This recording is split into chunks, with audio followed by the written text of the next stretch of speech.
SCP-6602, A Season of Waste. Object Class, Euclid. Level 3. Site Responsible, Site-91. Director, Iona Varga. Research Head, Anjali Okuri. Assigned Task Force, MTF Beta 777. Special Containment Procedures. Metatron.aic is to keep watch on police reports from Friedberg for any incidents matching the descriptions of SCP-6602. The grounds are to continue in their normal fashion, free for civilian visitation. Foundation personnel are never to enter the grounds of St. Simeon's. Description: SCP-6602 represents a series of anomalous events which occurred in and around St. Simeon's Cemetery and Mausoleum, which is just outside of Friedberg, Germany. SCP-6602's anomalous qualities include ontokinetic shifts of local baseline reality, compulsive cognitohazards, a temporal progression of time, and geospatial manipulation. Discovery: Foundation agents were alerted to the presence of an anomaly in the vicinity of the graveyard on the 25th of May, 2021. Several teenagers from the Dorheim district of Friedberg had announced on social media that they were going to host a party at the graveyard on midnight of the 25th of May, 2021. None of those who appeared at St. Simeon's ever returned home. Local police investigated after several parents made reports of their missing children, but the officers who entered the grounds reported they were unable to navigate through the mausoleum. No further information was made available, but embedded agents in the Bundespolizei, German Federal Police, reported the disappearances to command. Agents from Site-91 were dispatched to investigate. Retrieved body cam footage from Foundation personnel. Personnel present: Agents Gamma and Phi. Agents Gamma and Phi enter the mausoleum. Phi says something to Gamma. His lips are visible moving on camera, but no sound is recorded. Gamma responds, indicating the agents are communicating. Despite this, sound is heard on recording, including the footsteps of the agents moving down the hall. Agent Gamma stops only a few feet into the mausoleum, standing in front of a stained glass mural on the wall between the individual crypt spaces, where people are buried above ground in a mausoleum. She points at it and says something to the other agent. Agent Phi examines the surrounding crypts and their brass placards. The names on the placards are readable when first visible on camera, but then the letters boil away. The surface of the brass bubbles like the surface of boiling water, and the letters vanish in what appear to be steam. Neither agent appears to notice the anomaly, not even when Agent Phi's fingers are touching the boiling metal. His fingers smoke and char from the heat, but the agent exhibits no reaction. Approximately 4 minutes are lost to corruption of the digital file. Agent Gamma stands in front of another stained glass mural. Her eyes narrow and she leans forward. She closes her eyes and touches the mural. A moment later, Agent Gamma recoils, stepping away from the mural. Gamma falls to her knees and places her hands on the marble flooring. Agent Phi reaches down to help her up, but the flooring splashes around his foot as if the material was liquid. He tries to step backward, but both agents fall through the surface. Darkness is all that is visible on the footage for the first 15 seconds. Then a faint green illumination grows from off-camera until both agents are visible, falling through the air. A bell is ringing faintly. Both agents are conscious and flailing as they fall. The ringing grows in volume, and the agent's descent slows until they are deposited to a graveyard which resembles the grounds of St. Simeon's. A group of figures is standing around an open grave, their physical presences masked under cognitohazard, visible as silhouettes. A soft rain begins. The green light intensifies, filtered through the mist. Approximately 3 minutes are lost to corruption of the digital file. Agent Gamma looks down into the open grave. There is an alabaster coffin within. The coffin grows, the material stretching up and out until it is a wall of the mausoleum of St. Simeon's. Centered within the wall is another stained glass mural. The bells fade and the green light gradually diminishes, replaced with sunlight and fluorescent fixtures. Agent Phi stares at the stained glass. Agent Gamma places her hand on his shoulder, but Phi shrugs himself free. He turns to the other agent and starts talking animatedly. He throws his hands in the air and starts towards the exit. Agent Gamma follows behind him. He turns the corner which should lead to an exit, but finds another hallway of the mausoleum, stretching on for hundreds of meters.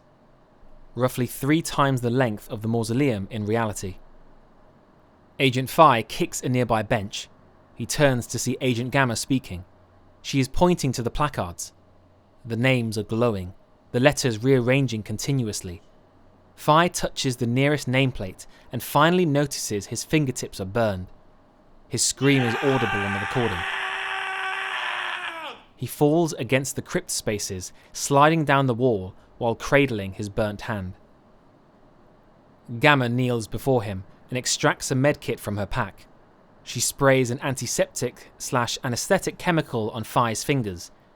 Tears squeeze through Phi's closed eyes. The bells begin ringing again.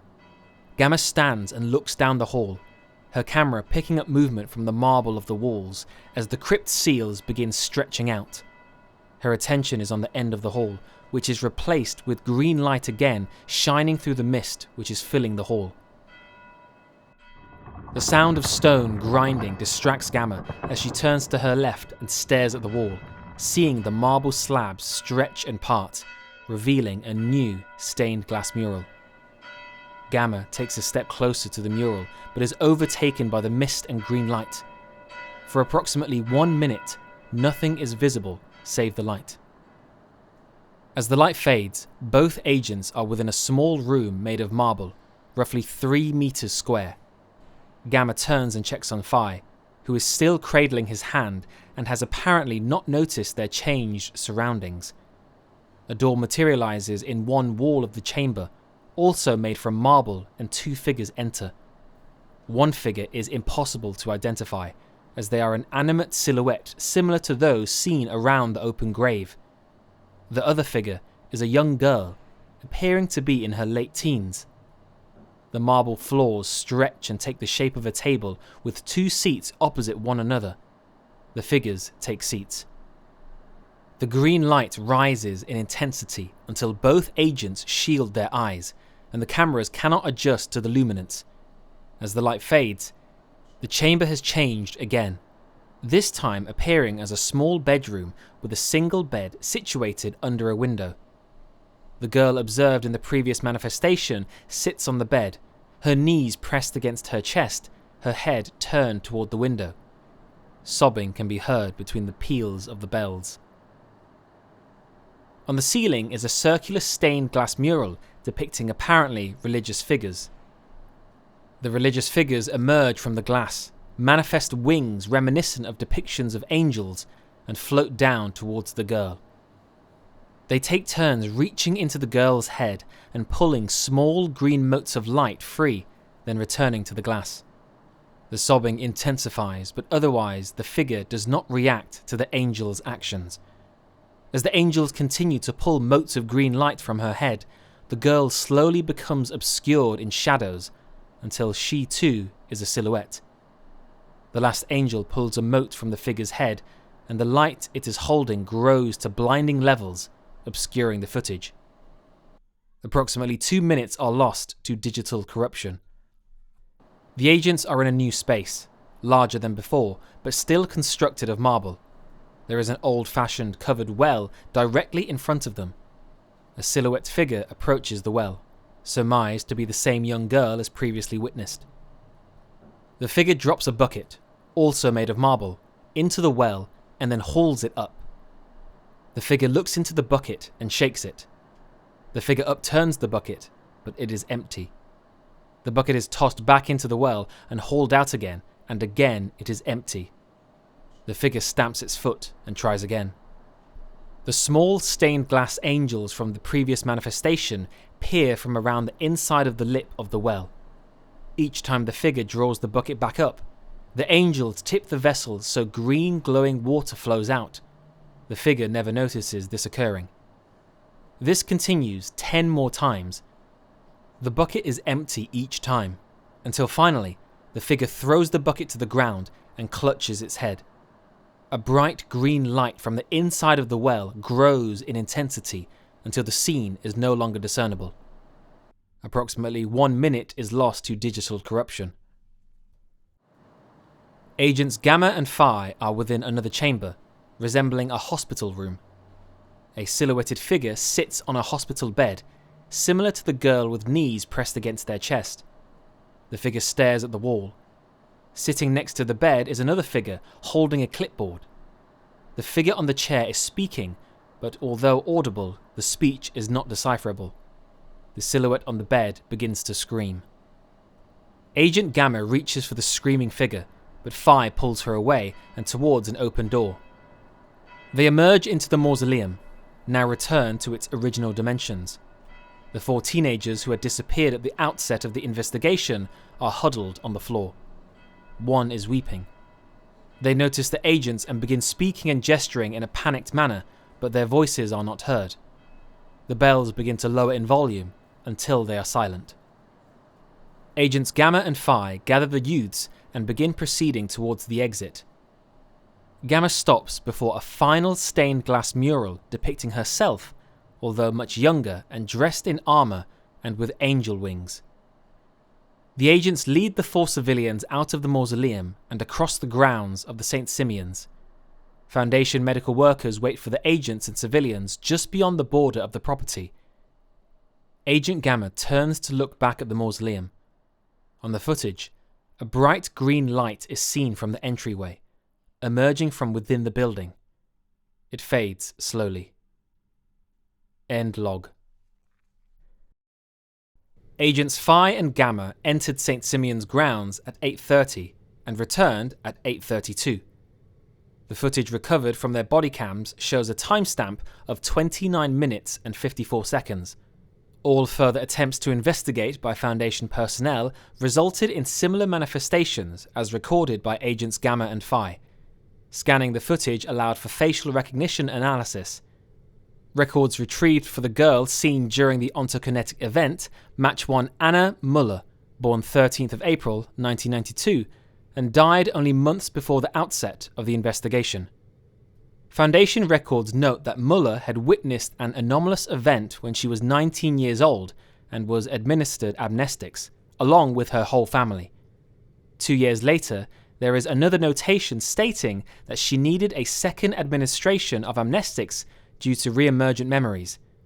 This happened again when she was 24 and 28 years old. The following obituary, translated from German, was found in a local newspaper. With heavy hearts, the Muller family regrets to announce the passing of Anna Muller on the 6th of June 2021. She was so very young and so very loved, but her battle with depression took her too early. Her dry wit, her passion for art, her generous spirit, and her love for her family will be dearly missed. Funeral services will be held on the 10th of June 2021 at St. Simeon's Cemetery in Friedberg. Since the initial discovery, the ontokinetic events at the cemetery only occur when Foundation personnel are on the grounds. Based on these facts, it was deemed acceptable to allow the cemetery to operate as per normal. Civilians were allowed continued access once reporting police, and the 4 teenagers were amnesticized and released. Several months after discovery, police reports concerning St. Simeon's noted 2 civilian complaints of a haunting with the sound of ringing bells and bright green lights within the mausoleum. The Ethics Committee is currently deliberating whether amnesticization is appropriate. End document.